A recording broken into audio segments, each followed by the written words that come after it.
রঞ্জন মল্লিক যেমন সৌমিত্র চ্যাটার্জিকে আমি ভাবতে পারবো না, তেমনি সুজিতের চরিত্রেও আমি উত্তমবাবুকে যেন ভাবতে পারবো না। মানে ওই রকম একটা ভাবা যায় না, দুজনেই এটা। এইবার আসি, যে চরিত্র সৌমিত্রবাবু করেছেন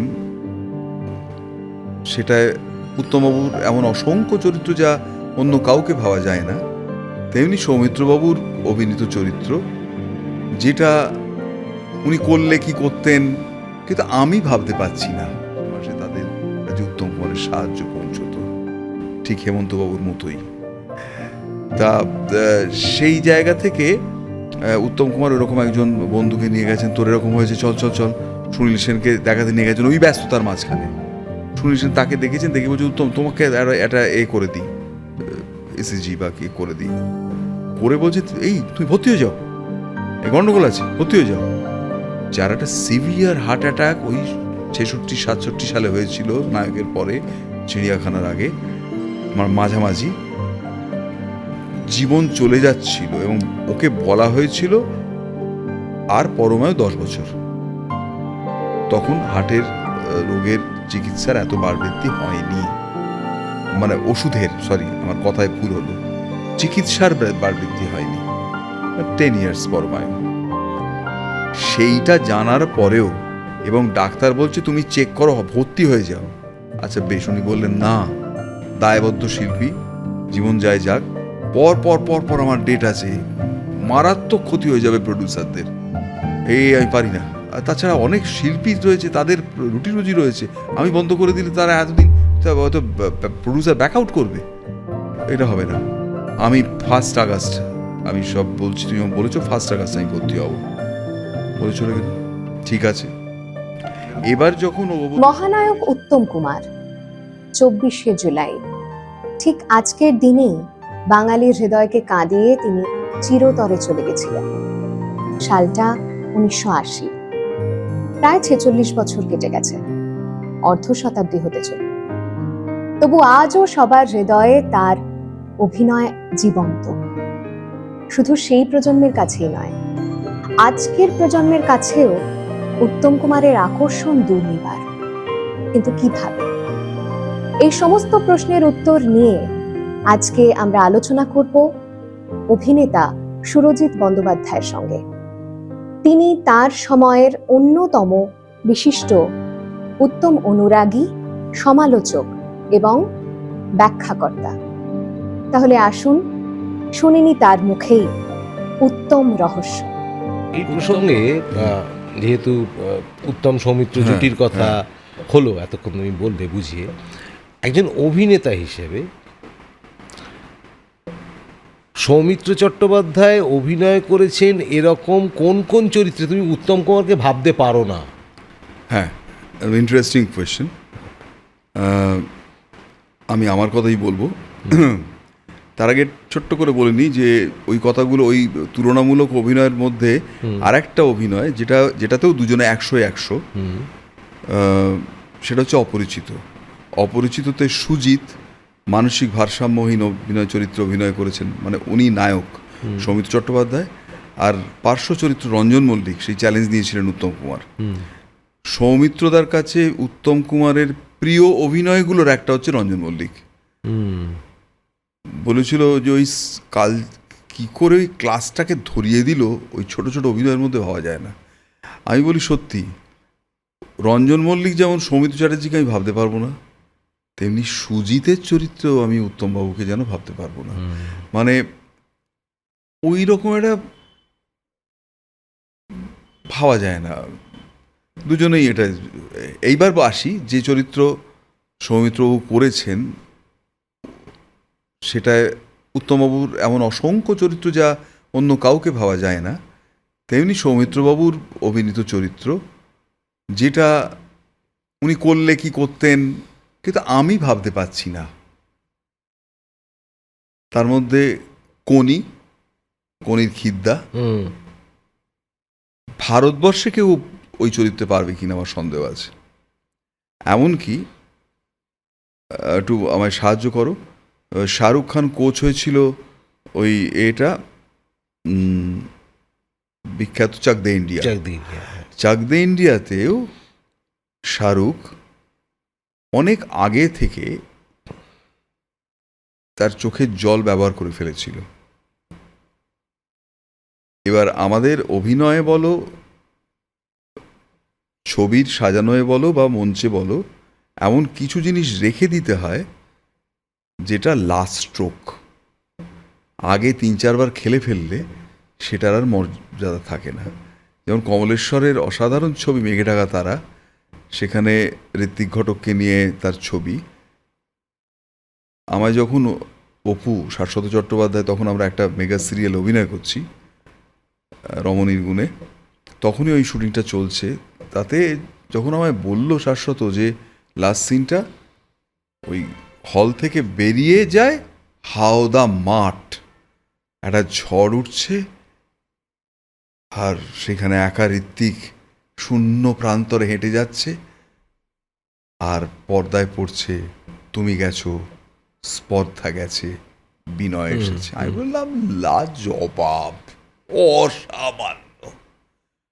পর্দায় দেখতে গেলাম, দেখি ছবিটার কিছুক্ষণ শুরুর পর থেকেই যে কোনো ড্রয়িং রুম থেকে আর যে কোনো জায়গা থেকে ভালো লেগেছে বলে কমলেশ্বরবাবু মাঝে মাঝেই শাশ্বতকে ওই ড্রয়িং রুম থেকে হোক, হসপিটাল থেকে হোক, ওই ময়দানে ছেড়ে দেন। লাস্ট যখন সিচুয়েশনটা এলো, আর তার অভিজ্ঞতা হলো না যেটা ভেবেছিলাম। তেমনি চক দে ইন্ডিয়াতে শাহরুখ খানের অনবদ্য অভিনয় সত্ত্বেও উনি ওনার ভেতরে যে একটা কঠোর কোচ যখন হয়, সেই কোচ তার ভেতরের দুর্বলতা দেখতে দেয় না তার শিষ্যকে। চলো পেক আপ, কখনো ইমোশনাল হয়ে যাচ্ছে দেখতে দেয় না। যখন জয়টা হয় তখন কিন্তু শাহরুখ সামহাও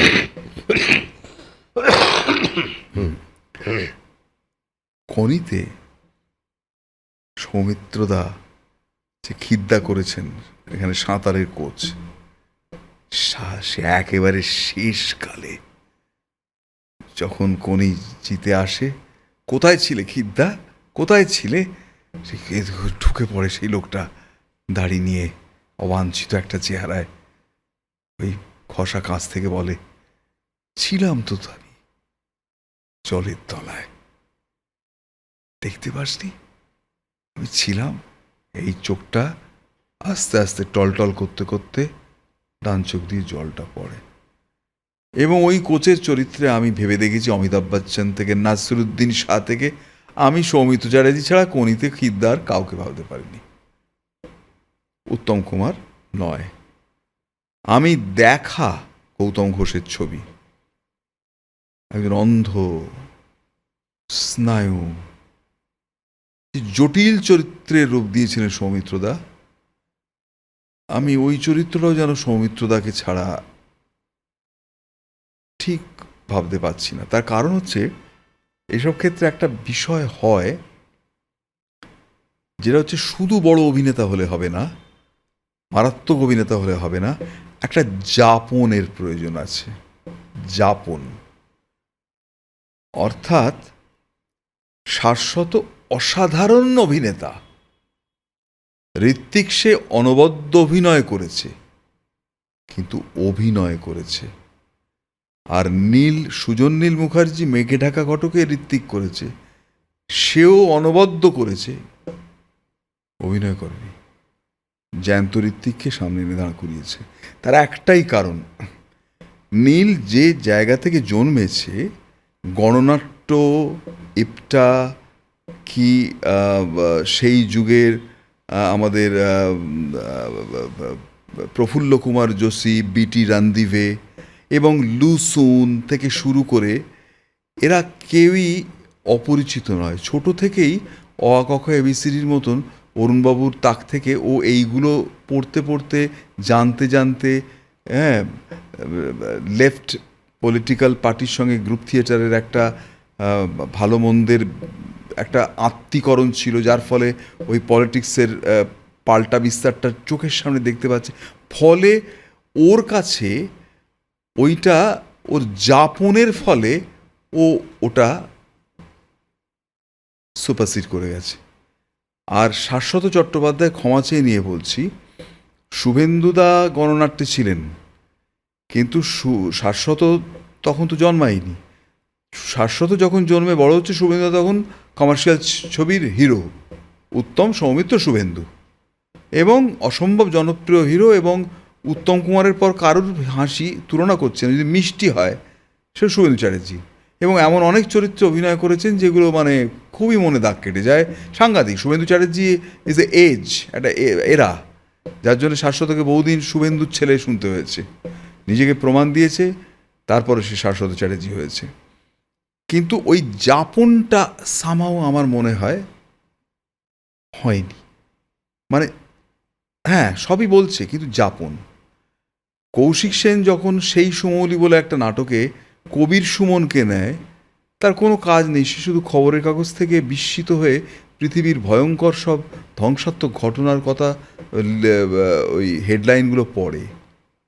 কেন কবির সুমন? কারণ কবির সুমনের মধ্যে ওই আন্তর্জাতিকতাটা যত স্বতঃস্ফূর্ত, সেটা সুরজিৎ বন্দ্যোপাধ্যায়ের পক্ষে হবে না। যার জন্য আগন্তুকে ওই চরিত্র উৎপল দত্ত হয়। যে উৎপল দত্ত যখন ওই সারা পৃথিবীর কথা বলে, তখন ওটা আর সংলাপ থাকে না, ওটা জীবন্ত হয়ে যায়। ফলে এই দেখার চরিত্রটার মধ্যেও আধুনিক মনোবিকলন, ফ্রয়েড, আধুনিক সাহিত্য, আধুনিক কবিতা এমনভাবে জারিত হয়ে রয়েছে যাতে সৌমিত্রদা তার নিজের জীবনের কিছুকেও এক্সপ্লয়েট করতে পারছেন। সেইটা উত্তমবাবু কি করে পারবেন? উত্তমবাবুর সময় তো তা নয়। এই চরিত্র আতঙ্কতে, মন্টুদার সেই বিখ্যাত সংলাপ, মাস্টারমশাই আপনি কিন্তু কিছু দেখেননি, তাতে ঠোঁটের তলায় মুখটাকে অড করার জন্য দুটো সুপুরি নিয়ে যে আতঙ্কগ্রস্ত সৌমিত্র চ্যাটার্জির অভিনয়, আমি ওই চরিত্রে ভাবতে পারি না। এইরকম আর কি। এবার আমরা একটা অন্য প্রসঙ্গে আসি, সেটা যে স্ক্রিন পার্সোনালিটি। এটা সৌমিত্র চট্টোপাধ্যায় বারে বলেছেন যে উত্তম কুমার পর্দায় এলে আর কাউকে দেখা যেত না, ওনাকেই দেখা যেত। এটা কিভাবে সম্ভব হলো? ওইটাই আগের রেস ধরেই বলি, ওই যেভাবে তিনি নিজেকে তৈরি করেছিলেন আস্তে আস্তে, উচ্চারণ থেকে, হলিউড থেকে, করতে করতে রসায়নের মধ্যে দিয়ে এবার উনি যে এক্সপেরিমেন্টগুলো করছেন সেগুলো এমনভাবে সাকসেস হয়ে জনপ্রিয়তার ঢেউ উঠে যাচ্ছে, যাতে অসম্ভব বড় মাপের অভিনেতা বলে তিনি ওটাকে বাড়ালেন না, উল্টে কন্ট্রোল করলেন। কন্ট্রোল করলেন। মানে অন্য অভিনেতাদের কি হয়, ওইটা খাচ্ছে, ওইটা নিচ্ছে, তাহলে ওইটাই, ওই কমফোর্ট জোনেই আমি খেলে যাই। না, তুমি হয়ে গেছে, তুমি আমার অনুরাগী হয়েছো, এইবার আমার ওটা গুটিয়ে নেবার পালা। তোমায় এতক্ষণ খেতে দিচ্ছিলাম মদ, না বেশি খেলে লিভার খারাপ হবে, এইবার টেনে নিলাম। এবার কিন্তু মদ খেতে খেতে যে গপ্পটা বলছিলাম, তুমি আমার ভক্ত হয়ে গেছো, এইবার মদ আমি কম দেব, এবার আমার গপ্প শোনো। এই যে কনফিডেন্স তার চলে এলো আস্তে আস্তে, বয়সে অল্প একটা রিকোয়ার্ড মেদ তৈরি হলো শরীরে, মুখের মধ্যে চোয়াল কষলে তার চোখ, তার এই যত আস্তে আস্তে ওই কনফিডেন্সটা তার বাড়তে শুরু করলো। ওই সমবাবু একটা কথা বলতেন থিয়েটারে, যে চরিত্রের কথা বলতে তুমি নিজে বিশ্বাস করতে পারছো না, সেই চরিত্র তোমার সার্থক হবে না, কারণ তো দর্শক বিশ্বাস করবে কি করে। এখানে ওর ওই স্ক্রিন পার্সোনালিটি উনি বিশ্বাস করতে পারলেন, এতই কনফিডেন্ট হলেন যে কনফিডেন্সের যে জ্যোতি, সেইটা তাকে ওই স্ক্রিন পার্সোনালিটি দিল। ঠিক একভাবে ছবি বিশ্বাস এ কথা সৌমিত্রদা আমার কথা মেনে নিয়েছিলেন, অত বড় প্রজ্ঞাবান অভিনেতা। ছবি বিশ্বাস যেমন, ছবি বিশ্বাসের যৌবনে যখন দেখেছি অনেক দূরদর্শনে, তখন খুব দিত পুরনো ছবি, অতীতের ছবি, মাটির ঘরও দেখেছি বোধহয়, গরমিল, তাও দুই পুরুষের থিয়েটারে ছবি বিশ্বাসের নটবিহারী নাকি অনবদ্য ছিল। ফিল্মে সামাও আমার সেই রকম, মানে ছবি বিশ্বাসের আমি অসম্ভব ভক্ত, আমার হ্যাপনিং লাগছে না। যত দিন যায় আস্তে আস্তে আস্তে আস্তে তিনি তার সুরটাকে কমান, কি করেন অ্যাডেড, যেখান থেকে করতে করতে করতে করতে একটা টাওয়ারিং পার্সোনালিটি, এমন ব্যক্তিত্ব তৈরি হয় যে উত্তম সুচিত্রার মতো ম্যাগনেটিক ঐতিহাসিক পাওয়ার যেখানে রয়েছে, সেখানেও ছবি বিশ্বাস এসে দাঁড়ালে দর্শকের চোখ অন্তত 2-3বার যদি সুচিত্রা উত্তম দেখে, 3বার ছবি বিশ্বাসের দিকে মুখ ফেরাতে বাধ্য। চাওয়া পায় যখন ছবি বিশ্বাস সিঁড়ি দিয়ে নেমে আসছে চোয়ালবদ্ধ করে, উত্তম কুমারের হাত থেকে সিগারেট পড়ে যায়, শুধু না দর্শকদের হাত থেকেও সিগারেট পড়ে যায় প্রায়। এবং যেটা অদ্ভুত দেখিয়েছে সৃজিত তার অটোগ্রাফে, ওই মেয়েটা সিগারেটটা ধরা, এই তাকায়, ছবি বিশ্বাস তাকিয়ে আছে, সিগারেটটা লুকিয়ে ফেলে। রিয়েলি তা ওই স্ক্রিন পার্সোনালিটিতে ছবি বিশ্বাসের মতো জায়গায় উত্তম কুমার চলে এসেছিলেন। এবং আরও ম্যাগনেটিক অ্যাট্রাকশন তার সঙ্গে অ্যাডেড হয়েছিল, তার রোম্যান্টিক, তার হাসি, তার সব কিছু মিলিয়ে ওই আত্মবিশ্বাসী, আমার বিশ্বাস ওই আত্মবিশ্বাসী তার ওই সেলফ কনফিডেন্স, ওই যেমন সিদ্ধিলাভ করে, অসম্ভব সাধনায় সিদ্ধিলাভের পর যে একটা অদ্ভুত জ্যোতি প্রকাশিত হয়, আমার বিশ্বাস যে ওই সাধনায়, ওই কনফিডেন্সে ওই জ্যোতি এমনি বিচ্ছুরিত হতো তার থেকে। এবং আমি চোখের সামনে দেখেছি, সামনে দেখলেও চারপাশটা মনে হতো অন্ধকার হয়ে গেছে। আমি এইরাম কাছ থেকে দেখেছি তো, মামা স্বপন কুমারের সঙ্গে কথা বলছেন, মানে ম্যাগনেটিক অ্যাট্রাকশন, আর মনে হচ্ছে বাকিটা অন্ধকার। এইটা উনি অর্জন করেছিলেন তপস্যায়, সাধনায়। এমনি এমনি আকাশ থেকে টুক করে পড়লো আর পার্সোনালিটি তৈরি হলো তা হয়নি, ছবি বিশ্বাসেরও হয়নি, উত্তমবাবুর তো হয়নি। ওই সাধনায় ওই নিজের মুখ জরিপ করে ফেলা, তারপর সবটা তালুর মতো মুখস্থ, ফ্রেম টু ফ্রেম মুখস্থ, জলস্থ, এই আলোটা এখান থেকে আসছে, আলোটা এখান থেকে, এইটা এইটা এইটা এইটা এইটা। এইবার মুখ যত পরিণত হচ্ছে ওরও কনফিডেন্স তত বাড়ছে, ওই সাধনার জ্যোতি প্রকাশিত হচ্ছে। স্পিরিচুয়ালি বললাম, এইভাবেই তিনি নায়ক থেকে মহানায়ক হয়ে গেলেন। এবার একটু অন্যদিকে যাই। হ্যাঁ, সত্যজিৎ রায় বলেছিলেন যে উত্তম কুমার আর হবেন না, কিন্তু এর পাশাপাশি উনি এটাও বলছেন যে ওনার অভিনয়ের রেঞ্জ ছিল না। বলেননি, বলেছেন যে উত্তমের রেঞ্জ তো খুব বেশি ছিল না। হ্যাঁ, বুঝছেন, রেঞ্জ তো খুব, মানে এবার এই রেঞ্জ বলতে তুমি কি বোঝো? হ্যাঁ, ওই কথাটা আমার একটু খটকা লেগেছিল। রেঞ্জ তো খুব বেশি ছিল না, তার মধ্যেই যে 30 বছর ধরে তিনি এত মানুষকে মুগ্ধ করে গেলেন, এটাই বিরাট ব্যাপার। রেঞ্জ মানে কি, আমি তো পরপর এতক্ষণের ব্যাখ্যা দিলাম, আপনারাই বুঝুন ওর রেঞ্জ। যে লোকটা একই সঙ্গে থিরুমল হয়, থিরুমল থেকে একই সঙ্গে বিচারকের ওই জাস্টিস হয়, সে একটার পর থাকে সেকেন্ড প্যারায় সে জাজ হয়, জাজের উল্টো দিকে সওয়াল করছে কে না, ছবি বিশ্বাস। ওর ব্যক্তিত্বকে সেই বয়সে কাঁচা মুখে পাকা চুল করে ছবি বিশ্বাসের সমব্যক্তিত্বে নিয়ে যেতে হয়েছিল, পেরেছিলেন।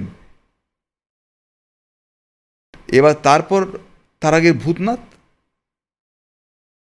টিমির রোগ, চিরকুমার সভার ভূতনাথ, চিরকুমার সভার পুণ্য, খবর প্রত্যাবর্তনের রায়চরণ, লালপাথরের হেমদাকান্ত, সেখান থেকে আমাদের সত্যজিৎবাবুর প্রকৃত নায়ক, নায়ক থেকে ব্যোমকেশ, ব্যোমকেশের সঙ্গে গলার স্বর ছাড়া আর কোথাও নায়কের অরিন্দম মুখার্জির মিল উনি পেয়েছেন? রেঞ্জ আর কি হবে? সেই রেঞ্জের কথা বলে তুলসীবাবু রেঞ্জ, তুলসীবাবু যে ডেলিভারিতে 74.5 করেন, তুলসীবাবুর সেই যে চাওয়া পাওয়াতে যে ওই হোটেলের, ওই গ্রামের গ্র্যান্ড হোটেলের মালিক, যে লোকটা আস্তে আস্তে টাকার লোভে, সে যেমন হ্যাঁ বুঝতে পেরেছি মা বলে যে ডেলিভারি করে আসেন, সেই ডেলিভারির সঙ্গে খল বুড়োটির সেই ডেলিভারির সঙ্গে সবার উপরেতে যে কাগজে সুচিত্রা সেন দাদু বলে যাকে, যে সমানে সেই খবরের কাগজগুলো সাপ্লাই করলো, যেখান থেকে উত্তম কুমার জানতে পারলো তার বাবারকে যখন জেলবন্দি করা হয় তখন কি কি বেরিয়েছিল, সেই যে দাদুর চরিত্রের ডেলিভারি খুব কি আলাদা। তখন সিগনেচার বলবেন, আর উত্তমবাবুর রেঞ্জ কম। আমি বুঝতে পারি না। রাজা সাহেবে বড় বয়সে উনি পুরুলিয়ার ডায়ালেক্ট বললেন, ভুরুটা এত বড় চওড়া করলেন, বিচ্ছিরি লাগছিল দেখতে, কেয়ার করেননি। রেঞ্জ কম, কিসের রেঞ্জ? হ্যাঁ, পথের দাবিতে সব্যসাচীর জায়গাতে ওই যে ওই করেছিলেন গিরিশ মহাপাত্র, সেখানে উনি গলাটাকে পুরো চেঞ্জ করেননি। হ্যাঁ, উনি বলতে পারেন যে ওই রেঞ্জ রাখার থাকা সত্ত্বেও, যেহেতু উনি ম্যাটিনি আইডল, অনস্বীকার্য যে আমার নায়ক, মানে আজও আমার মানে স্ত্রী, যিনি আমি ছাড়া কারোর দিকে তাকান না, তিনিও উত্তমবাবু থাকলে ভেসে যাবেন। আমার মেয়েও তাই। জেনারেশন আফটার জেনারেশনকে যিনি মুগ্ধ করে রাখেন, তিনি তার ওই মিথটা কি করে একেবারে অস্বীকার করবেন? কেন করবেন? ওনার তো প্যারালাল ছবির ইন্টেলেকচুয়াল অভিনেতা হওয়ার দায় ছিল না? ওনাকে তো ইন্ডাস্ট্রিকে বাঁচাবো মানে আমি তো স্টার হতে চেয়েছি, কিন্তু স্টার প্লাস অ্যাক্টর, এমন স্টার ইমেজ নয় যেটা চরিত্রকে খুন করে। রেঞ্জ ছিল নাটা তো মানে আর্শ প্রয়োগ, ঋষি সত্যজিৎ রায় বলেছেন, আর আমি অত্যন্ত অজ্ঞ, কিন্তু আমি তো আমার বোধ দিয়ে বুঝবো। উনি কেন, স্বয়ং রবীন্দ্রনাথ বললে, স্বয়ং ঈশ্বর বললেও তো আমি বুঝবো না যতক্ষণ আমি বুঝতে পারছি। আমি তো দেখছি একজন অভিনেতা হিসেবে, আমার 30 বছর অভিনয় জীবন হলো, আমি তো তার দেখছি বিশাল রেঞ্জ, সিগনেচার। ছবি বিশ্বাসের সিগনেচার ছিল না? তো ছবি বিশ্বাস শুভদার হারানো হয়, আবার জমিদার বিশ্বম্বর রায় হয়, উত্তম কুমারও সে প্রমাণ বারবার দিয়েছেন, ভিন্ন ভিন্ন চরিত্র দিয়েছেন, শুধু র্যাডিক্যাল চেঞ্জ দেননি, সূক্ষ্ম সূক্ষ্ম যে পরিবর্তন জায়গায় সেখানে সেখানে পরিবর্তন করে দিয়েছেন, এক নয়। তারপরেও রেঞ্জের কথা কিভাবে বলেন আমি জানি না, বলেছেন উনি বলেছেন, কিন্তু আমি মানতে পারলাম না। আবার দেখো, মানে আমি এই সত্যজিৎ রায় এবং উত্তম কুমার মানেই নায়ক ছবির কথাই আসে। এবার সেই ছবির ক্ষেত্রে শর্মিলা ঠাকুর এক জায়গায় বলছেন যে নায়কে মদ্যপ অবস্থায় যে দৃশ্যে শর্মিলা ঠাকুরকে ডেকে পাঠিয়ে অরিন্দম তার ভেতরের জমে থাকা গ্লানির কথা বলছেন, সেই জায়গাটা নাকি সত্যজিৎ রায় উত্তমবাবুকে দেখিয়ে দিয়েছিলেন। উত্তমবাবু অভিনয় ওই জায়গায় সেই উচ্চতায় পৌঁছতে পারেননি। তোমার মত? হাসি পায়। যিনি বলছেন তিনি একসময়, আমি তার ফ্যান ছিলাম, অভিনয়ের না সৌন্দর্যের। তিনি ওই গোটা নায়ক ছবিতে সবচেয়ে মিসকাস্ট একদম। যিনি যাকে দেখে একবারও মনে হয় না ইনি বাসে ট্রামে চড়েন, ইনি বামপন্থী একটা হতে পারে এটা, কারণ এই চরিত্রের মধ্যে দিয়ে সত্যজিৎ রায় বঙ্গ নারী জীবনের একটা ট্রান্সফরমেশন দেখাচ্ছেন, যে মেয়েটি শুধু গৃহবধূ, এবার তোমার মানে এরপর পরিণতি, বিয়ে পাশ করেছো বাবা, এমএ, হ্যাঁ এবার তো বাবা মা সম্বন্ধ দেখছে বা কারোর সঙ্গে প্রেম আছে, এই যেখানে পরিণতির বাইরে ভাবছে, পত্রিকা এডিট করছে, অন্য কিছু ভাবছে। অর্থাৎ আমাকে যদি অভিনেত্রী যেমন বলে না, এর ব্যাক হিস্ট্রিটা লেখো চরিত্রটাকে বোঝবার জন্য, তাহলে আমি লিখতে পারি যে এ হয়তো প্রেসিডেন্সিতে পড়তো, কিংবা 2 নম্বর কম পাওয়ার জন্য বিদ্যাসাগর কলেজে ভর্তি হয়েছিল, এমএ পাশ করেছে, কোনো বামপন্থী প্রতিবাদী মিছিলে, যেখানে সামগ্রিক, হয়তো পলিটিক্যালি নয়, কিন্তু যেখানে সামগ্রিক একটা কোনো অবিচার ঘটে বা কিছু হয়, সে মিছিলে পা দেয়। বাসে কোনো একটি মেয়েকে কেউ একটু অশালীন বা আচরণ করলে সবচেয়ে আগে এই মেয়েটি প্রতিবাদ করে ওঠে, এবং বাসে ট্রামে বলে আমি বাসে ট্রামে চড়া মেয়ে, একবারও মনে হয়নি। বরঞ্চ কি কৃত্রিম উচ্চারণ, কেন? আর শেষটা সবচেয়ে ভয়ঙ্কর, যেখানে উনি বলেন ছিঁড়ে ফেলুন, মন থেকে লিখবেন নাকি, মনে রেখে দেব। সত্যজিৎবাবু কী করে ওই রকম একটা লাস্ট ডায়লগ অ্যালাউ করলেন আমি জানি না। তো ওনার এসব কথা বলার অধিকার জন্মায় কী করে জানি না, যে আপনি তো গোটা ছবির সবচেয়ে অন্ধকার দিক। এবং শুধু ওই ছবিতে না, অরণ্যের দিনরাত্রি তো সেমভাবে উনি সৌমিত্রবাবুকে ঝুলিয়েছিলেন। ওই যেখানে ওইখানে পোশাক আশাক ঠিক আছে এবং চেহারাও ঠিক আছে, কিন্তু যেখানে ওই আগুনটা জ্বলছে, মায়ের পুড়ে যাওয়ার কথা বলেন, সেখানে যেভাবে ওই তথাকথিত রবীন্দ্র কবিতা যারা বলেন, তথাকথিত কোট আনকোট তথাকথিত, আসলে রবীন্দ্রনাথ বলতে চেয়েছিলেন ঠিক সেইভাবে ঠাকুরবাড়ির মেয়ে কী করে রবীন্দ্রনাথের প্রতি এত বড় অবিচার করলেন আমি বুঝতে পারি না। উনি এরকম করে বলছেন, তখন একটা আগুন চলেছে, সূর্যাস্তটা দেখলেই আমার সেই আগুনে। সত্যজিৎ রায় মতন পরিচালক কি করে শটটাকে অ্যালাউ করলেন? ওইরকম একটা মারাত্মক জায়গার উল্টো দিকে সৌমিত্রবাবুর একটা ভয়ঙ্কর রিয়াকশন, সেইখানে কি করে অ্যালাউ করলেন? উনি এসব কথা বলছেন কোন অধিকারে? আমি বুঝতে পারি না। সরি টু সে, যত বড় সিনিয়র হোক না কেন, এইরকম মহৎ শিল্পী সম্পর্কে এই ধরনের কথা, এটা একটা ইনফিনিটি কমপ্লেক্স থেকে। আসলে উত্তমবাবুকে না, মানে উত্তমবাবু জনপ্রিয়তাকে ঈর্ষা করার মানুষ সেদিনও কম ছিল না, আজও কম নেই, পুরুষ নারী নির্বিশেষে। কারণ এরা জানেন যে এরা যেদিন, ভগবান এদের শতায়ু করুন, কিন্তু এরা যেদিন ডুববেন তার দুদিন পর থেকে এরা একেবারে ইতিহাসের ভেতরের পাতায় ফুটনোট। এইটা বোধহয় এরা সহন করতে পারেন না। তাহলে সত্যজিৎ রায় যেখানে তিনি নিজে বলছেন, যেটা আমার খুব খারাপ লেগেছিল, অসাধারণ বলতে, যে আমার এত বছরে উত্তমের সঙ্গে কাজ করার স্মৃতিটার মতন আনন্দ আমি খুব বেশি পাইনি। অনেকের সঙ্গে কাজ করার পর এই কথা বলেছেন। তারপরেও একটা লাইন উনি কোট করেন, উত্তমের যে খুব চরিত্রের ওই মানে গল্পের বা চরিত্রের গভীরে ঢুকতে চেয়েছে বা ঢুকতে পেরেছে এমনটা আমার মনে হয়নি, কিন্তু ও যখন করলো। আচ্ছা সত্যজিৎবাবু, আমি বড় হলে আপনাকে জিজ্ঞেস করতাম আপনি কি চাইছিলেন? ও থিসিস সাবমিট করুক আপনাকে? এটা তো অ্যাপ্লাইড আর্ট। ও গভীরে ঢুকতে পেরেছে কি পারেনি সেটা তো প্রমাণ হবে ক্যামেরায়। ক্যামেরায় যদি প্রমাণিত হয়ে থাকে ওই দুটো লাইন, তাহলে ওই লোকটার মরবার পর আপনার বলবার কি প্রয়োজন ছিল? তাহলে কি আমি ধরে নেবো না এটাই, যে ওই আপনি সেই সুউচ্চ সিংহাসনে সারা পৃথিবীর একজন ভারতবর্ষের ফিল্মটাকে সারা পৃথিবীর কাছে উন্মুক্ত করেও আপনি সেই ক্ষুদ্রতা থেকে কিছুতেই মুক্তি পেলেন না, যেখানে এই লাইন দুটো আপনাকে বলতেই হলো? আপনি তুলসী চক্রবর্তীর সঙ্গে যখন অভিনয় ছবি করেছেন পরশ পাথর, সেটাও তো একটা ক্লাস, একটা শ্রেণী চরিত্র। যে তুলসীবাবুর চরিত্র, আপনি দিব্যদ্রষ্টা। তুলসীবাবুর শুধু আমরা ওটাকে আপাত কমেডি হিসেবে দেখি পরশ পাথরকে, কিন্তু পরশ পাথর এখনকার ছবি।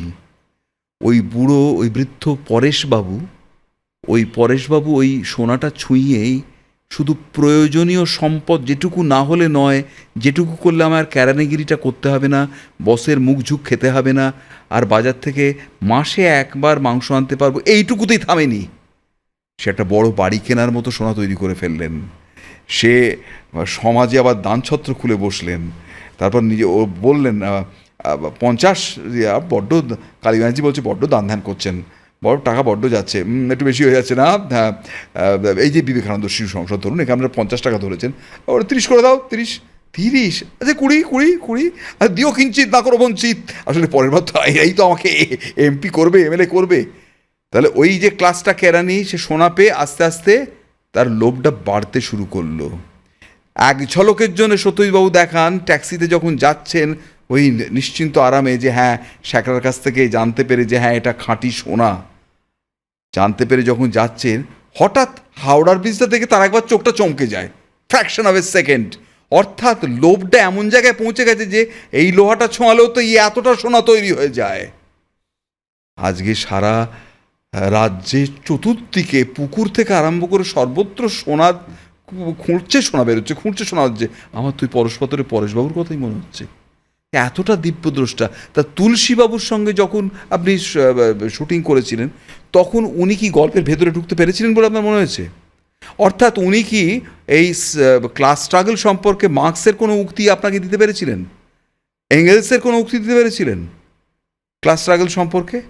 ফ্রয়েড, স্তানিস্লাভস্কি, আমি ফ্রয়েড অন্যভাবে বলছি, স্তানিস্লাভস্কি, বার্টল ব্রেখট, এসব বলতে পেরেছিলেন? পারেননি। তার সম্পর্কে তো কথা বলেননি। উত্তমবাবু সম্পর্কে আপনার কেন বললেন? কেন যে গভীরে ঢুকতে চেয়েছে বা পেরেছে বলে আমার মনে হয়নি, কিন্তু ও যেটা করেছে, তা আপনার সঙ্গে গল্পের সময় প্রায় সারা পৃথিবী সার্ত্রের ওই যে লাইনটা, ওখান থেকে আসলে না, আসলে তখন মার্কেজের ওই লেখাটার যে জায়গাটা, এইটা মনে হচ্ছে আমার এইখানে এই সব কথা বলে আপনাকে তুষ্ট করে তারপর ক্যামেরায় 50% দিলে আপনার ভালো লাগতো?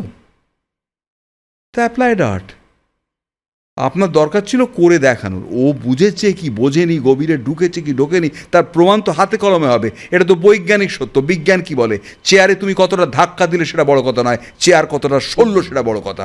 তো চেয়ারটা সরিয়েছে কি সরায়নি, তারপর আপনি এই দুটো লাইন বলবেন। আপনি কেন বললেন? অভিমান, আপনার প্রতি অভিমান। আপনার মতো আকাশ, যে আকাশকে উত্তমবাবু একসময় তার অ্যাসিস্ট্যান্ট পুনু বাবুকে ডেকে বলে, পুনু পুনু মানিকদাকে বল না রে, একটা চাকর বাকরের রোল দিলেও করব মানিকদার, আর আমি পাচ্ছি না। এতটা রেসপেক্ট আপনার প্রতি, হয়তো উচিত। সে ক্লান্ত হয়ে গেছে রাজনন্দিনীর মতো ছবি করে করে, ক্লান্ত হয়ে গেছে শ্রীকান্ত উইলের মতো ছবি করে, সে বলছে একটা চাকর বাকরের রোল দিক না। ফলে এই যে ব্যাপারটা, শর্মিলা ঠাকুরের কথাটা ধর্তব্যের বিষয় নয়। তা সত্ত্বেও বলছি, সত্যজিৎবাবু যে এতটাই কথা বলতে পারলেন, তাহলে তিনি রেখে টেকে কথা বলেন না? তাহলে তিনি বলতেন যে সবটাই হয়েছিল উত্তমের, শুধু একটা জায়গা আমার একটু লেগেছিল, যে আমি যেখানে সিনটা চেয়েছিলাম, দেখিয়েছিলাম, বলার অহংকারী লোক উনি ছিলেন না, দেখিয়েছিলাম বা আমি বলে চেয়েছিলাম উত্তম সেইখানটা একটু কম। তা তো বলেননি। উনি বললেন আমার ছবিতে কিছু ফ্ল আমি দেখতে পেয়েছি, উত্তম ফ্ললেস। শর্মিলা ঠাকুর গুরুকেও অস্বীকার করছেন। সত্যজিৎবাবু এই কথা বলার পর আপনি এত বড় বোদ্ধা হয়ে গেলেন যে আপনার মনে হলো ওইটা অতটা যায়নি। মানিকবাবু তো বেঁচে নেই, আর তো অয়েল দেবার দরকার নেই। কি দরকার এসব কথা বলে একটা মানে চিরকালের মহাকালের শিল্পীকে ছোট করার কি দরকার? আরেকজন শিল্পী, বর্ষিয়ান অভিনেত্রী বলবো না, পরে আবার নানা রকমভাবে গুণগান করে সেগুলো মুছতে চেয়েছেন, তিনি হঠাৎ বলে দিলেন যে অনুপ কুমারদের যে যে প্রতিভা ছিল, মানে অনুপদা তো জন্ম প্রতিভা, উত্তমদা তো ঘষে ঘষে একটা জায়গায় গেছিলেন নিজেকে একটা পালিশ করে। এসব অনেক অবান্তর কথা শুনতে হয়। সব কথার উত্তর দিতে গেলে তো মহা মুশকিল হবে। ওই লোকটার বেঁচে থাকাই প্রমাণ হয়। অনুপ কুমার নিজে বলতেন আমি জীবনেও উত্তম হতে পারবো না, এটা অনুপ কুমারের উক্তি। এবার একটা সাংঘাতিক, উত্তম কুমার নিয়ে আমরা উত্তম রহস্য তুমি উন্মোচন করছো, কিন্তু এখনো পর্যন্ত আমরা উত্তম সুচিত্রার জুটিতে ঢুকিনি। না, এটাও কি তোমার সময়ের ফসল মনে হয়? কখনোই না। অতি বড় সমালোচক যিনি সৌমিত্র চট্টোপাধ্যায়, তিনি বলেছেন উত্তম সুচিত্রা, সত্যজিৎ রায় বলেছেন প্রথম, আমি এদের রেফার করব, সত্যজিৎ রায় বলেছেন যে উত্তম সুচিত্রার জুটির অভিনয় দেখে মনে হয়েছিল এটা শুধু পরিচালক, চিত্রনাট্যকার, ডিওপি, পত্রপত্রিকার মাইলেজ দেওয়া, তখন হাইপ কথাটা ছিল না, মাইলেজ দেওয়া, এসবের ঊর্ধ্বে এমন গুণ এদের দুজনের মধ্যেই ছিল যা দিয়ে, ঠিক এই লাইনটা একদম এই আক্ষরিক, যা দিয়ে সোনা ফলতে বাধ্য। তাহলে সোনাই ফলেছিল, এটা স্বীকার করে গেছেন সত্যজিৎ রায়। আর সৌমিত্র চ্যাটার্জি অপর্ণা সেনের সঙ্গে বহমান বলে একটা ছবির, বোধহয় বহমান, ভুল নাম বলছি হয়তো, ইন্টারভিউতে বলতে বলতে উত্তম সুচিত্রা বলে ওটা তো ঐতিহাসিক জুটি, ওটা ইতিহাস, সারা পৃথিবীতে ওই জুটির তুল্য জুটির ইতিহাস নেই। এইবার ফলে ওরা নিজেরাই নিজেদের দুজনেই চেঞ্জ করতে করতে গেছে। অগ্নি পরীক্ষায় যে সুর দুজনের মধ্যে রয়েছে, হারানোর সুর তার থেকে আলাদা হয়ে যায়। হারানোর সুর থেকে যখন তারা চাওয়া পাওয়া যায়, রিয়ালিটি। আর চিত্রনাট্য তখন তাই। তরুণ মজুমদার, দিলীপ মুখার্জির যাত্রিক, কিন্তু তনুবাবুর পরের দিকে স্ক্রিপ্টে আমি অনেক, বিশেষ করে সন্ধ্যা রায়ের মুখে অনবদ্য অভিনয় করতেন, সন্ধ্যা রায়ের মুখে অনেক সংলাপ বেশ থিয়েট্রিক্যাল, বেশ সাজানো সাজানো সংলাপ মনে হয়েছে, গোছানো সাজানো সংলাপ, থিয়েট্রিক্যাল, একটু অতীতের ছাপ আছে। কিন্তু ওই চাওয়া পাওয়াতে পাইনি, তাতে হয়তো দিলীপ মুখার্জির কিছু প্রভাব থাকতে পারে। মানে এরম হয়েছে যে এরম সংলাপ, ও বাবা কিসের শব্দ হলো, সুচিত্রা বলছে, উত্তম কুমার দেখাচ্ছে 3টে চেয়ারকে এক করে সুচি বলছে পাশ ফেরার সংলাপ, পাশ ফেরার, হলটা ফেটে গেল, এইরকম সংলাপ।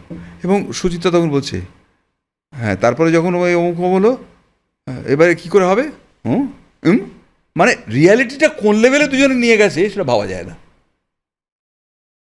পাল্টাচ্ছে, অগ্নি পরীক্ষা থেকে চাওয়া পাওয়া, সেখান থেকে যখন সপ্তপদীতে যায়, সে ম্যাজিকের কথা তো সবাই জানেন, বলবো কি এক কথা। তারপর যখন আবার তারা, বরং আমার আলো ছবিতে সুচিত্রা সেনের, ওই যে সুচিত্রা সেনের অদম্য প্রতিভা থাকা সত্ত্বেও ওই যে বলে নিজেকে আটকে ফেলা, যেটা উত্তমবাবু কোনোদিন আটকাতেন না, ওই এত বালু এত আকাশ, এই গানটা মান্না দে গেয়েছেন, পবিত্র চট্টোপাধ্যায় সম্ভবত সুর করেছিলেন গানটা। উত্তমবাবু বলেন আমি গাইব না, লিপ দেবো না, কারণ এই চরিত্র মুখে গান যায় না। তাহলে এই লোকটা গাইতে পারে না, সাহিত্যের মাঝে যেভাবে কাঁদে, বাস্তবের মাঝে সেভাবে কাঁদে না। বলে এই লোকটার গান আস্তে আস্তে আসবে জীবনে, তখনও আসেনি। এর কাছে গান, এর কাছে শুধু ভোগ, এর কাছে শুধু ফ্রাস্ট্রেশন, গান আসে না। এবার সুচিত্রা সেনকে গানটা শুনছেন ওভারচারে, এই গানটা উতু গাইবে না বলেছে, লিখ দেবে না, দেবে, 100 বার দেবে, ও কিছু আমি রাজি করাচ্ছি, ওটা এমন দেবো না ডুয়েট হয়ে যাবে। সেটাই কাল হলো, উনি উত্তমবাবুকে রাজি করালেন এবং ওর কথায়, মানে প্রেমে উত্তমবাবুই পড়েছিলেন আসলে ভদ্রমহিলার, তা ওর কথা উনি ফেলতে পারতেন না, উনি রাজি হলেন। উনি লিফটটা দিতে দিতে একবারের জন্য ভুলছেন না গাড়িটা উনি চালাচ্ছেন, এবং মৃত। আর সুচিত্রা সেনের চরিত্রে দেখাচ্ছে যে উনি কিন্তু স্মৃতিভ্রষ্ট।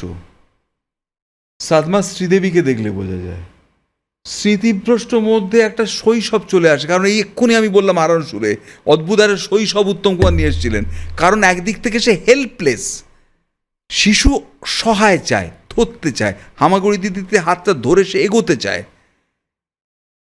আর উনি তখন ওই সব ভুলে গিয়ে সুচিত্রা উত্তমের জুটিতে সিটি পড়বে এই জায়গা থেকে ওই গানের রিয়াকশান দিতে লাগলেন, কখনো সিডাকটিভ, যে মেয়েটার সারল্য আসবে, যে মেয়েটা প্রায় কোলের কাছে আসবে প্রায় মেয়ের মতন, আর উত্তমবাবুর কাছে কিন্তু মেয়ে নয় তো, একটা নারী শরীর, একটা পূর্ণ যুবতী, একটা ইনোসেন্ট ফেস, তার অপরাধ প্রবণতা সব মিলিয়ে।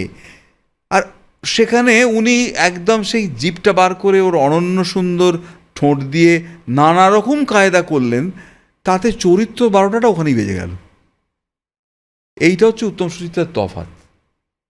কিন্তু সুচিত্রা সেনকেও যেভাবে মূল্যায়ন করা হয় সেটাও ঠিক না, কারণ সৌমিত্রদা যে বছর মারা গেলেন সেই বছর মার্চ মাসের শেষ পার্টিতে আমি আর সৌমিত্রদা একটা গান উনি গেয়েছিলেন একটা পার্টিতে, ওই নাটকটার শেষে, অন্ধযুগ নাটকের শেষে, সেটা এখন ভাইরাল হয়ে ফেসবুকে ঘুরে বেড়ায়। উনি একটা লোকগীতি গান, দেবশঙ্কর থাকে, পাশে আমি থাকি, উল্টো দিকে বিভাস চক্রবর্তী, এরা সব আমি আর দেবু মোটামুটি আছি, আর উনি গাইছেন, দেবু মাঝে মাঝে বাহ বাহ করছে, আর আমরা পানাহার করছি।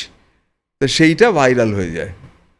সেই দিন মধুসূদন মঞ্চের অন্ধযুগ নাটকের, পৌলমী চট্টোপাধ্যায়ের নির্দেশিত অন্ধযুগ নাটকের আগে, যে নাটকে দেবশঙ্কর অশ্বত্থামা করেছিল, তার আগে আমিও আগে পৌঁছে গেছি, বিভাসদা আগে পৌঁছে গেছে, সৌমিত্রদাও পৌঁছে গেছেন। ওরা মধুসূদনের ভিআইপি রুমটা খুলে দিয়েছে, নানান কথা। সন্তুদা ঠিক তার আগে, ওটা 13ই মার্চ, ঠিক 11ই মার্চ সন্তুদা মারা গেছে। ফলে সন্তুদার প্রসঙ্গ এসেছে, সংসার সীমান্তে সন্তুদা কী অভিনয় করেছিল, কী পোটেনশিয়াল ছিল, এসব বলছেন। বলতে বলতে একথা সে কথা করতে করতে সুচিত্রা সেনে এসে পৌঁছয়। এই প্রথম সৌমিত্রদা বলেন, জানো আমি যথারীতি একটু উল্টো গাই, যে নেগেটিভ পয়েন্টগুলো বলি, বলতে বলতে না জানো, শুধু আমি যেটা বলতাম যে she is a Glamour girl, ওইরকম অনিন্দ সুন্দর, ওইরকম অ্যাপিয়ারেন্স, ওই রকম ম্যাগনেটিক কিন্তু অভিনেতা হিসেবে উত্তম কুমারের ধারে পাশে নয়। সেইটা এখন মানে হয়তো আক্কেল দাঁত বেরোলে এখন সেটা মানতে আমি রাজি নই।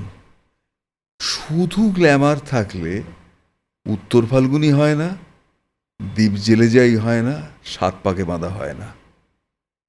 তার মধ্যে সামথিং অ্যাক্টিং কোয়ালিটি অবশ্যই ছিল। সেটা না, সেটাই তো এই গ্ল্যামারটাকে প্রকাশ করেছে। গ্ল্যামার সৌন্দর্য থেকে যে সেই গ্ল্যামারটাকে যে করতে হয়, সেটা প্রকাশ করার জন্যে যে তার অভিনয় প্রতিভার দরকার হয়, সেই অভিনয় প্রতিভা, সেই মুখে যদি আমার স্ক্যানিং অ্যাক্টিংয়ের ঠিক না হয়, সেইখানে কান্নায় ভেঙে পড়াটা যদি আমার স্বতঃস্ফূর্ত না হয়, তাহলে আমার সৌন্দর্যে থাকবে? তাহলে এতদিন ধরে উত্তম সুচিত্রা জুটি থাকতে পারতো? এক হাতে তালি বাজে বলে উনি নিজেই বলতে শুরু করলেন।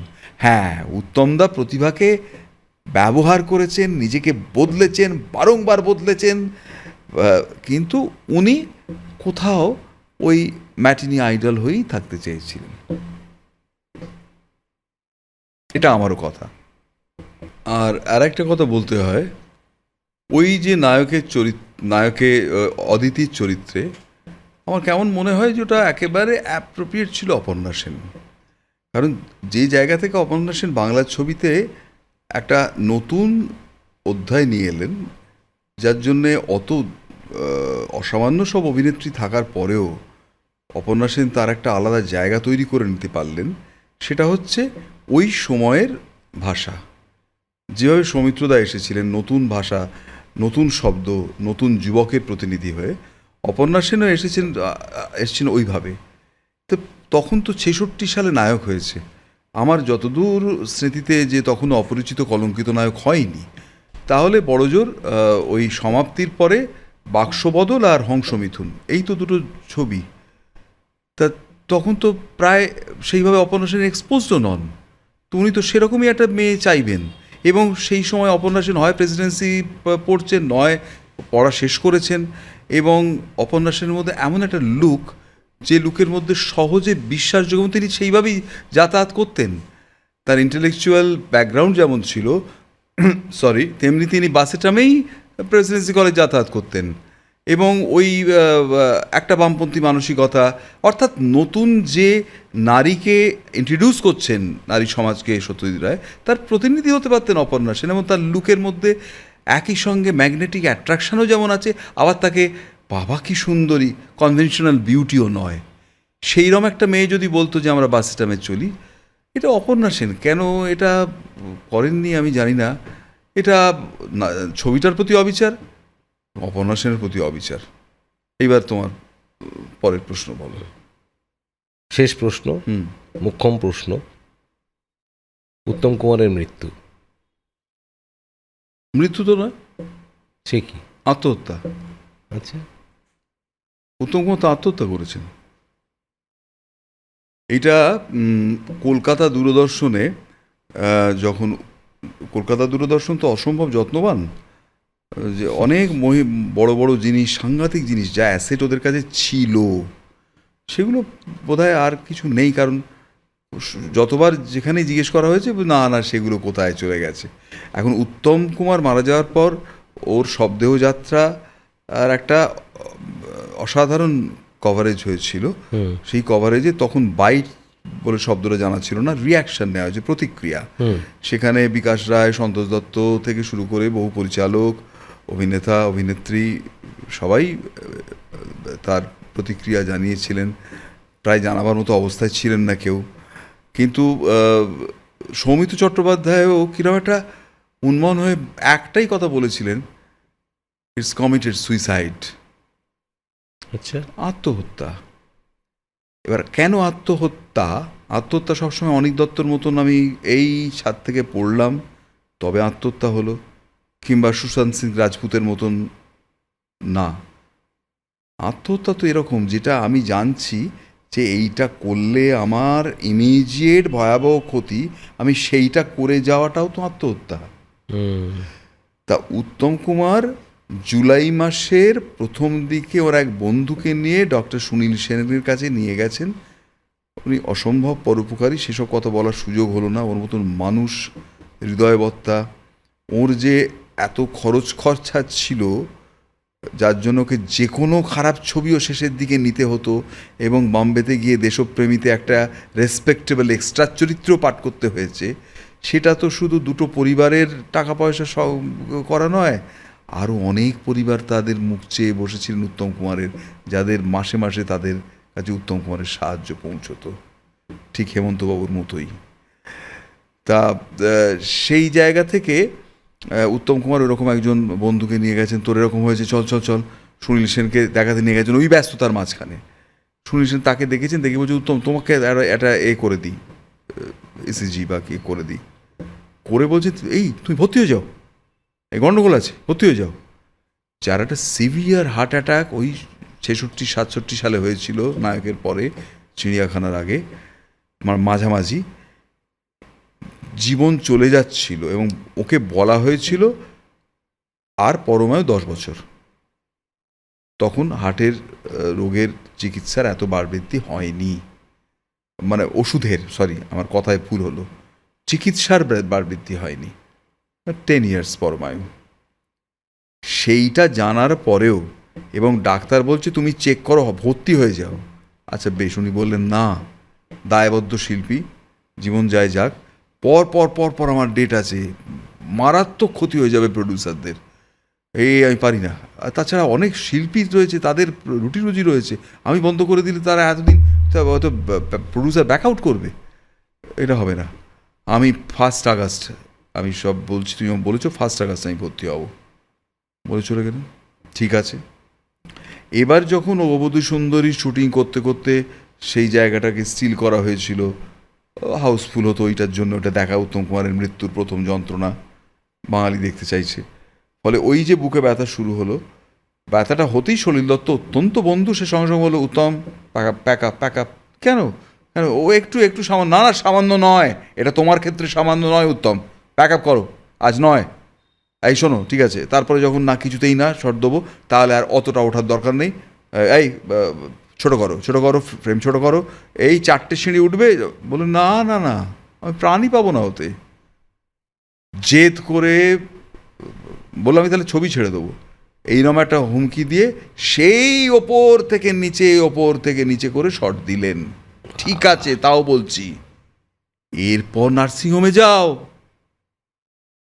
এরপর তুমি তো কাজ শেষ করলে, এরপর যাও, যে ব্যথা হচ্ছে শুরু হয়ে গেছে, সুনীল সেন বলেছে যে খারাপ অবস্থা, এবার অ্যালার্ম বেজে গেল, উনি কি করলেন? উনি তো গেলেন না, উনি ময়রা স্ট্রিট গেলেন, উনি সুটেড বুটেড হলেন, উনি দেবেশ ঘোষের ফ্ল্যাটে, সেই ফ্ল্যাটের পাশেই সম্ভবত উনি সোমাচার্যির নামে বোধহয় একটা ফ্ল্যাট কিনেছিলেন, কি কেনেননি আমি জানি না, পরে আমি সেই ফ্ল্যাটে মেনুদির সঙ্গে দেখা করতে যাই। এনিওয়ে, ওই দেবেশ ঘোষের ফ্ল্যাট নতুন কিনেছেন, উদ্বোধনের পার্টিতে চলে গেলেন, এবং পার্টিতে গেলেন শুধু তাই নয়, কার্ডিয়াক অ্যাজমা ছিল, তার ফলে উনি যা যা বারণ সেই চিংড়ি মাছ একের পর এক খেতে শুরু করলেন, আর ড্রিঙ্ক অ্যান্ড স্মোকিং। এবার রঞ্জনা বন্দ্যোপাধ্যায়, রেডিওর মৃত্যুঞ্জয় প্রডিউসার মৃত্যুঞ্জয় বন্দ্যোপাধ্যায়, উনি অভিনয় করতেন, বাচিক অভিনয়, তার কন্যা রঞ্জনা বন্দ্যোপাধ্যায়, যিনি যাকে ছবিতে দেখতে পাই আমরা হেডমাস্টার ছবিতে, ছবি বিশ্বাসের মেয়ের পাঠ করেন, সেই রঞ্জনা বন্দ্যোপাধ্যায়ের সঙ্গে দেবেশ ঘোষের বিয়ে হয়, যাদের সন্তান লোকেশ ঘোষ, অঞ্জন চৌধুরীর এক্স জামাই। তা সেই রঞ্জনা বন্দ্যোপাধ্যায় বলেন দাদা আর একদম নয়। তার কীরকম মুখ চোখ দেখে মনে হয়েছে, কিংবা হয়তো একবার একটা পেন হতো, গ্যাসের ব্যথা, এরম একটা খুব বলতে পারে, সেইটা শুনে আর নয়।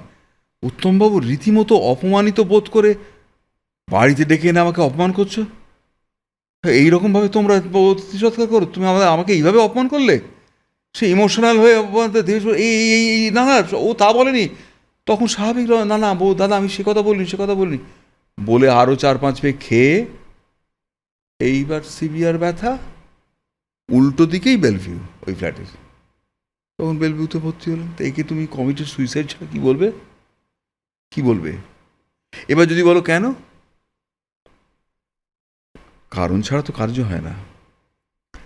এক তো সেই সময় তিনি যেসব ছবি নিতে বাধ্য হচ্ছেন, সেই সব ছবি টাকার জন্যে, সংসার প্রতিপালনের জন্যে, এক জায়গায় বলেওছেন যে স্ট্যাটাস বাড়িয়ে ফেলেছি, এখন তো সব পরিবারই, তাদের তো ডিমান্ড এটা হবেই। তার সঙ্গে সেটা বলেননি, উনি কোনোদিন বলেননি, উচ্চারণ করেন, ওর ডান হাত যা জানবে বাঁ হাত তা জানবে না। যাকে দিতেন তাকে বলতেন খবরদার কেউ যদি জানতে পারে পুলিশে দেবো, একদম বলবে না। কোনোদিন চাইতেন না যে উনি দাতা এই কথাটা কোথাও ছড়াক। হ্যাঁ, পরে ওর মৃত্যুর পর গৌরাঙ্গ প্রসাদ ঘোষ কিছুটা উত্তম, ওটাও আমি বলি উত্তম আমার আমি নয়, ওটা উত্তম ঘোষ আমার আমি, কারণ উনি ওখানে লেখা হচ্ছে যে আমার তো এই ছাড়াও যেটা বলিনি এতদিন অনেককে দান খয়রাতিও করেছি, সেটা বেনজির কাছ থেকে শুনে উনি লিখেছেন। উত্তমবাবু থাকলে ওটা ছিঁড়ে ফেলে দিতেন, উনি চাইতেনই না কেউ জানতে পারুক। তো এনিওয়ে, এই খরচা সামাল দিতে যে একের পর এক খারাপ ছবি করতে হচ্ছে, বম্বে গিয়ে ওই রকম একটা ওইরকম এক্সট্রা ছবি চরিত্র নিতে হচ্ছে, এর পাশাপাশি এক সময় একটা ইন্টারভিউতে বলেছিলেন আমার মাঝে মাঝে ইচ্ছে করে, যেখানে ওর মূর্তিটা হয়েছে তার সামনে একটা চায়ের দোকান ছিল, ওই চায়ের দোকানের সামনে বসে দাঁড়িয়ে থাকি, আর যেই টালিগঞ্জের ভেতরে কেউ ঢুকবে, কী জন্য কোনো আত্মীয় বাড়ি যাচ্ছেন চলে যান, টালিগঞ্জে স্টুডিও যাচ্ছে কেন যাচ্ছেন ভাই, পরিচালনা করবেন কী যোগ্যতা আছে বলুন, অভিনয় করবেন কী যোগ্যতা আছে বলুন, এই জিজ্ঞেস করবো। ঘরের ফ্রাস্ট্রেশনটা কোন লেভেলে যাচ্ছে, যে কেউ কিছু বুঝছে না, কেউ জানে না, না পারে চিত্রনাট্য লিখতে, না পারে পরিচালনা করতে, আমি একা কী করে কী করব। ফলে আর খুব যে লেখনী শক্তি ছিল তা নয়। এনিওয়ে, ফলে উনি একটা ভয়ঙ্কর ফ্রাস্ট্রেশন কাজ করছিল। তার পাশাপাশি দুটো পরিবার থেকে ছিটকে বেরিয়ে যাওয়া, এবং ওর দ্বিতীয় পরিবার অর্থাৎ ময়রা স্ট্রিটে এমন একটা সম্পর্কের জটিল আবর্তে কোথাও ঘুরপাক খেয়েছেন, যেটা সাহেবী মানসিকতা থাকলে ওভারকাম করে যেতে পারতেন, কিন্তু উনি নিতান্ত বাঙালি মধ্যবিত্ত মানসিকতার মানুষ, ভ্যালুসগুলো ছিল সেরকম, সেটা একটু প্রাচীনপন্থীও হতে পারে, কিন্তু ঘটনাটা ঘটে গেছে, জড়িয়ে পড়েছেন কিছুতে, কোনো ধোঁয়াশায় কুয়াশায়, যেটা উনি আর নিতে পারছেন না, যেটা নেওয়া ওর পক্ষে আর সম্ভব হচ্ছে না।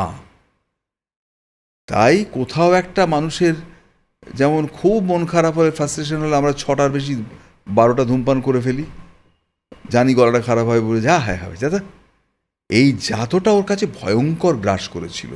এবার হসপিটালে শুয়ে যখন বুঝতে পারছে যে আমি সিঙ্ক করছি, তখন উনি সুনীল সেনকে ধরে বলেন যে সুনীলা আমি বাঁচতে চাই। মানে সত্যজিৎবাবু যে নায়কের লিখেছিলেন, দিল্লির পুরস্কার তখনও পাননি, চিড়িয়াখানাতে পেলেন, সেটাও লিখে দিয়েছেন, দিল্লির পুরস্কার নিতে যাচ্ছেন। এবং শঙ্করদা আমি বাঁচতে চাই ওই জায়গায়, ওই শেষ সংলাপটাও তাই হলো, সুনীলদা আমি বাঁচতে চাই। সেটা যে কোনো মানুষ যখন সে গলায় দড়ি দিয়ে ফেলে, ঠিক তার পরের মুহূর্তে যে সোল একটা তো থাকে, সে মনে করে এ বাবা কী করে ফেললাম। অনিক দত্তর প্রাণটাও যখন ওইভাবে পড়ে গিয়ে, এটা না করলেই তো হতো, এতটা করলাম কেন, সবার মনে হয়, এটা স্বাভাবিক। তারও মনে হয়েছে, তখন তিনি বলেছেন আমি বাঁচতে চাই, তখন মনে হচ্ছে না, তখন মনে হচ্ছে আমার ছেলেটা এখনও এ হয়নি, দাঁড়ায়নি, এই হয়নি, ওই হয়নি, তাই হয়নি, আমার আরও যে লোকটা কোন ফ্রাস্ট্রেশন থেকে সত্যজিৎ অ্যাসিস্ট্যান্ট পুনুদাকে বলে যে পুনু আর চাকরবাবুর রদিতে বল না, উত্তম কুমারের মতো লোক, এই ফ্রাস্ট্রেশনের সঙ্গে ওই বাড়ির মানে ওই গৃহ অশান্তি, ওই জায়গাটা যে জটিলতায় উনি ঢুকে পড়েছিলেন, সেইখান থেকে অভিমন্যুর মতন আর চক্রবর্তী থেকে বেরোতে পারছেন না। সেটা ওর মূল্যবোধ, ওর এতদিনের পুরনো ওই বাঙালি মানসিকতা, মধ্যবিত্ত মানসিকতা, ওটা নিতে পারছে না, যে না এটা, ফলে এটা একটা সুইসাইড, আর কিছু না। তবে সবার উপর অলঙ্ঘনীয়তি বিধাতা। সুব্রত চট্টোপাধ্যায় ওর ভাদ্রব্য একটা কথা বলেছিলেন, দাদার কার্টুনটা ড্রপটা ঠিক টাইমে পড়েছে, কারণ না পড়লে পরবর্তীকালে সৃজিত মুখার্জি, কৌশিক গাঙ্গুলি, যারা অন্য রকমের ছবি, না বাণিজ্যিক না প্যারালাল, অর্থাৎ তপনবাবুর, সে তুমি তার বিচার করতে পারো কোনটা ভালো কোনটা মন্দ, কিন্তু এই যে একটা এক্সপ্লোর করার মতন একটা অবকাশের যে জায়গাগুলো এলো, সেটা তো তখন দীর্ঘদিন পরে এলো। তার মধ্যে যে ছবি হয়েছে, ছবি চলেছে, বাণিজ্যিক সফল হয়েছে, সেই ছবিতে ওর ফ্রাস্ট্রেশন কিছু কমতো না, এবং ওকে আস্তে আস্তে চুল আরও উঠতো, টাক পড়তো। উনি সুচিত্রা সেনের মতন ছবি বন্ধ করে রাখতে পারতেন না, কারণ দায়বদ্ধতা, ওকে সংসার চালিয়ে যেতেই হবে। ফলে উনি ওই চরিত্রে এইবার বুড়ো বাবা, বুড়ো জ্যাঠা, এইবার ওকে শুনতে হতো, দাদা 8.5 ঘন্টা বসতে হবে, তাপসদার শট আছে। এই জায়গা থেকে ওকে ঈশ্বর বাঁচিয়ে দিল। এমন সময় বললো কাঁথার মতো কালো, মানে একরাশ চুল নিয়ে, হয়তো কলপ করা নিঃসন্দেহে, কিন্তু সেই চুল নিয়ে, অনিন্দ্য সুন্দর মুখ নিয়ে একদম নায়ক হিসেবেই বেরিয়ে চলে গেলেন। ওকে ওইটা আর এমন আর হলো না। আর সত্যিটা তার আগেই বলেছেন যে তুমি এমন একটা বয়সে পৌঁছেছো, তোমায় না পাচ্ছি নায়ক দিতে, না পাচ্ছি অন্য কোনো বয়স্ক বৃদ্ধ চরিত্রে ছবি দেখে যেমন ভেবেছি সেরকম ভাবতে, তোমার আরও কয়েক বছর বয়স যাক ভাববো। তো কয়েক বছর বয়স, সেটা তো অনেক কথা। ফলে একদিক থেকে বিধাতা বুঝে পাঠায়। তবে এটাকে মৃত্যু বলতে পারবো না। আমি তো ব্যাখ্যা করে বললাম যে এটা কোনো সেন্স, ওর মতো সচেতন মানুষ সে কখনো এটা করে, এটা সুইসাইড, আত্মহত্যা। যেটা এই ভুলটা যেটা হলো, এটা আমি নিতে পারছি না, আর এটা আমার পক্ষে আর বহন করা সম্ভব না। তাই জন্যে ওইভাবে, উনি সাধারণ মানুষ, ওইভাবে আমি বিষ খেয়ে মরে গেলাম, এডিট করা সম্ভব না। ও তখন চাইছেন যা এই করে যতদিন বাঁচি, ভোগ তো এই করে যাই। ফলে ওটা একটা খরচের খাতায় লিখিয়ে, নাম লিখিয়ে দেওয়ার মতো। ফলে ওটা যে কদিন থাকি। এবং সব থেকে এইখানে প্রসঙ্গে বলে রাখি তোমার শেষ প্রশ্নের আর একটা কথা, যেটা এতদিন জানানো হয়নি।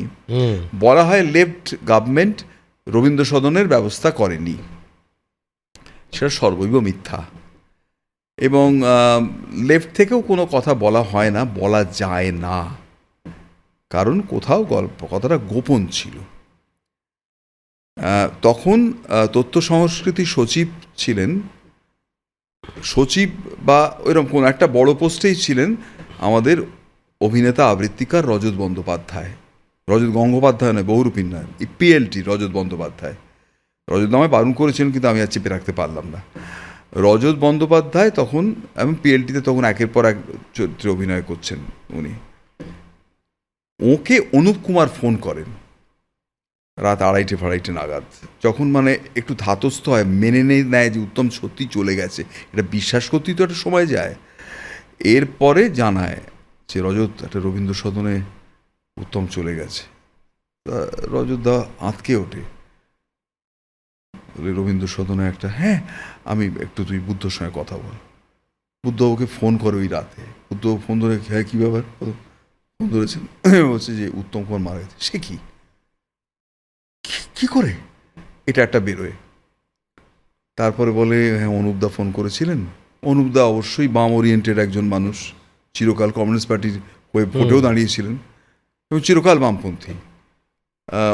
অনুপদা ফোন করেছেন, হ্যাঁ তুমি এক্ষুনি বলো, রবীন্দ্র সদনের আধিকারিককে এক্ষুনি টেলিফোন করো, বলো, জানাও, আর অ্যাজ সুন অ্যাজ পসিবল লালবাজারে জানাও, কারণ উত্তমবাবুর তো পুলিশের ব্যবস্থা করো একদম, সমস্ত ওই যেখান থেকে আগে ওদের কাছ থেকে কিভাবে কোথায় নিয়ে যাচ্ছে, এটা বসে করো, ওরা কীভাবে কী হচ্ছে একদম বসে চক আউট করো, সেই সব রাস্তায় পুলিশ ব্যবস্থা রাখো, একদম সমস্ত অ্যারেঞ্জমেন্ট রাখো বলে অর্ডার দিয়ে দিলেন। তরুণ কুমার এটা তখনও জানতেন না, এটা অনুপ কুমার করেছে। জানতে পেরে অনুপ কুমার বলছে এটা বন্ধ কর, এক্ষুনি বন্ধ কর। কারণ ভালো মন্দ যাই হোক, উনি নিউট্রালি যেটা বলেছিলেন যে দুটো পরিবার, এটা তো অস্বীকার করার জায়গা নেই। শেষ 15টা বছর তো উনি ওখানে ছিলেন, ময়রা স্ট্রিটে। এবার এই গিরিশ মুখার্জি রোড থেকে রবীন্দ্র সদনের কাছের ওইখানে রাখা হলেই এবার একটা পজিটিভনেস, অদ্ভুত প্র্যাগম্যাটিক কথা বলেছিলেন, পজিটিভনেস কাজ করবে দুটো পরিবারের মধ্যে।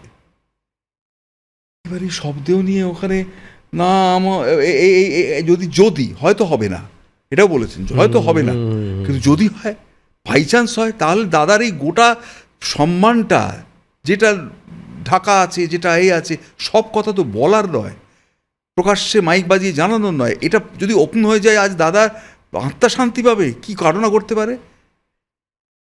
আর তৃতীয়ত বলছি, বলছে আমার যদ্দূর যা বিশ্বাস, কাল দাদার বডি বেরোবার পরে যা হবে, পুলিশ দিয়েও তুই কিছু করতে পারবি না অনুপ।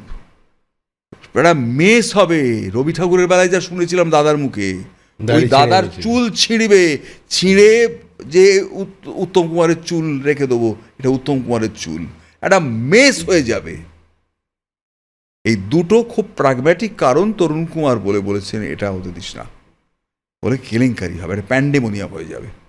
এবং হুইচ ইজ ট্রু, কারণ ওই শবদেহর সময় যা হয়েছিল, যে বড়লোকের গাড়ি গরিবরা মানে সাধারণ মানুষ ঠেস দিলে তারা কি এটা কি ব্যাপার, ঠেস দেওয়ার জায়গা নাকি এই বলতো, সেই সব গাড়ি শুনেছি। একজন দৌড়চ্ছে ওই ডেড বডিটা, সেই তারপর ভেতরে 4 জন লোক অ্যাম্বাসাডারে, একটু ঢুকে আসুন, সমস্ত একাকার হয়ে গেছে তখন, সবাই ভুলে গেছে তখন একটা উত্তম কুমারের মৃত্যু, তখন সমস্ত বড় লোক গরিব লোক সব ভুলিয়ে দিয়েছে। অবাঞ্ছিত অনাকাঙ্ক্ষিত লোককে বলছে উঠুন উঠুন, আর বয়স হয়েছে, বুড়ো দৌড়চ্ছে, উঠুন, গাড়িতে তুলে নিয়েছে, নিজেদের গাড়িতে, বলছি তো যে গাড়িতে ঠেস দিলে রেগে যায় সে গাড়িতে তুলে নিয়েছে। এবং এই ফ্যানাটিজমটা এমন হয়েছে যে ওই চুল্লিতে যখন উত্তম কুমারের বডিতে, তার ফাঁকে 2-3 গুরু আস্তে করে ঢুকে গেছে, চুল্লিটা যখন ওপেন হয় উত্তমবাবুর বডি যায়, ঝাঁপিয়ে পড়ে, তারাও মরে যাবে। 54 বছরের একজন তখন প্রৌঢ় চরিত্রে অভিনয় করে উত্তম কুমার, তার এই ফ্যানাটিজম, তখন তারাও মরে যাবে, 7-8টা পড়ে যায়, তাই কারুর কপাল ফেটে যায়, এ হয়ে যায়, কত লোক পুরো অসহজ কর্ম করে ন্যাড়া হয়ে যায়। তো ওই ফ্যানাটিজমটা রবীন্দ্র সদনের কাঁচের দরজায় পড়ে চুরমার হয়ে যেত এবং ওখানে স্ট্যাম্পেড হয়ে যেত লোকে। এটা ভয়ঙ্কর জায়গা থেকে তরুণ কুমার বাঁচিয়েছেন, কিন্তু লেফট গভর্নমেন্ট রবীন্দ্র সদনে রাখতে অস্বীকৃত হয়নি, বরং ব্যবস্থা করেছিলেন বুদ্ধবাবু। যেটা ওর করা উচিত ছিল সেটা উনি করেননি। ওই ট্যাবু, যে ট্যাবু থেকে মৃণাল সেন বলেন নায়কটা উত্তমের বদলে সৌমিত্রকে দেওয়া উচিত ছিল, সৌমিত্র তার অসাধারণত্ব স্বীকার করে নিয়েও বলছি নায়কটা উত্তম কুমারেরই, যেভাবে বললাম কনিটা সৌমিত্রদারই, সেই ট্যাবু থেকে বুদ্ধদেব ভট্টাচার্য নিজে গিয়ে মালাটা দিতে পারলেন না। এটা কি উত্তমবাবু ডিজার্ভ করেন না বা করতেন না? জ্যোতিবাবু বিলেতে ছিলেন, আমেরিকায় ছিলেন, থাকলে উনিও যেতেন কিনা আমি জানি না, কিন্তু জ্যোতিবাবু থাকলে চিফ মিনিস্টারের যাওয়ার কথা উত্তম কুমারের মৃত্যুতে। বুদ্ধ ও তথ্য সংস্কৃতি মন্ত্রী, উনি যাবেন না? উনি ওই রজতদাকে দিয়ে একটা মালা পাঠিয়ে দেবেন, সে মালা যত সুন্দরই হোক না কেন, তথ্য সংস্কৃতি মন্ত্রী অ্যাপিয়ার করবে মালা দেওয়ার জন্যে, কিন্তু না, উনি দক্ষিণপন্থী কংগ্রেসি। সেটা অমার্জনীয় অপরাধ। বুদ্ধদেব বাবুর আমি তার সততার অনুরাগী হয়েও বলছি লাস্ট অনেস্ট ম্যান, কিন্তু তাও বলছি যে এটা ক্ষমা করা যায় না। কিন্তু রবীন্দ্র সদনে এ হয়নি সেটা একবারেও নয়, এ মিথ্যাজ ভেঙে দিলাম, এটা নয়। সম্প্রতি এই সত্য আবিষ্কৃত, শুধু আবিষ্কৃত না, এটা একদম গোপনে, যেহেতু তারাও খুব সৌজন্য রেখেছিল যে এটা যেন প্রকাশ না পায়, তাতে লেফট গালাগাল খেয়ে, গভর্নমেন্ট গালাগাল খেয়েছিল, কিন্তু বুদ্ধবাবুকে পরে তো এক্সপ্লেন করতে হয়, বুদ্ধবাবুকে এক্সপ্লেন করেছিলেন। ওই লোকটা সৌজন্য তো ছিল, ওটা বলছে যাক, ও যে গালাগাল দিচ্ছে আমাদের ওপর দিয়ে যাক। উনি যখন ব্যক্তিগতভাবে একদম পারিবারিক এর কথা বলেছেন, এটা আমাদের জবাবদিহির মতন করে বলার কোনো প্রয়োজন নেই, চেপে গেছিলেন। সেই সৌজন্য তখনও পলিটিক্সে ছিল। ফলে সত্যি আমি আবার সত্যজিৎ রায়ের কথা বলি, উত্তম কুমার আগেও ছিলেন না আর হবেনও না।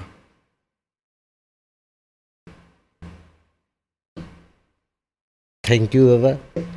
কি আমি থ্যাংক ইউ না, এই আমি যে বলতে পারলাম এতদিন ধরে, অনেক কথা বলা হলো না, কারণ এটা উত্তম কুমার এমনই একটা সাবজেক্ট, তার প্রতিটা চরিত্র ধরে বলতে গেলে একটা দিন লাগে, এবং সেটা ওই ছবিটা চলবে, থামিয়ে দেখি, এই যে দেখো, এই একটু আগে জীবন জিজ্ঞাসা দেখছিলাম, উনি যার গর্ভে সন্তান দিয়ে চলে গেছেন, মেয়েটি বলেনি সম্মান রক্ষার্থে ছেলেটির বাচ্চার বাবাকে অন্তঃসত্ত্বা হয়েছেন। নায়েব কাকা এসে বলছেন আজ তাকে দেখতে পেয়েছে জেলে। এবার নায়েব কাকাকে ডেকে পাঠিয়ে জিজ্ঞেস করছে ওর কি খবর।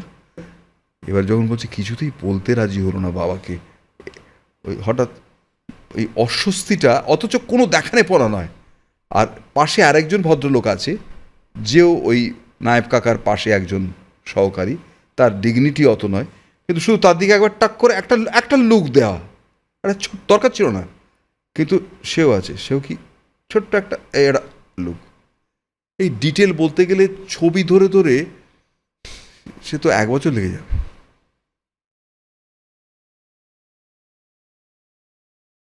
আর কিছু বলার নেই। না।